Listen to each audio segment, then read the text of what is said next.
নারী দেখো না, অশ্লীল ছবি দেখো না। তোমার বড় মোবাইল দরকার, ব্যবহার করো, যেটা দরকার ওটার জন্য। তোমার মাদ্রাসার কাজ, তোমার স্কুলের পড়ালেখার কোনো কাজে, ব্যবসার কোনো কাজে, চাকরির কোনো কাজে, ঠিক আছে ভাই, যেটুকু দরকার ওইটুকু ব্যবহার করো।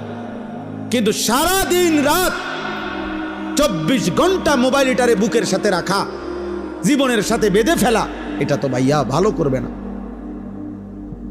আমরা চেষ্টা করলাম বুঝাইতে, রাত গভীরে আমি বললাম ইয়াগুদ্দু মিন আবসারিহিম, আল্লাহর ওয়াদা, ইন্নাল্লাযীনা ইউহিব্বুনা আন তাশিআল ফাহিশাতু ফিল্লাযীনা আমানু লাহুম আযাবুন আলীমুন ফিদ দুনিয়া ওয়াল আখিরাহ।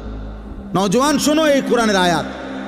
আল্লাহ বলছে যাদের দ্বারা সমাজে অশ্লীলতা ছড়িয়ে পড়ে, বেহায়াপনা ছড়িয়ে পড়ে, আমি তাদেরকে দুনিয়াতেও কঠিন শাস্তি দেব, আখিরাতেও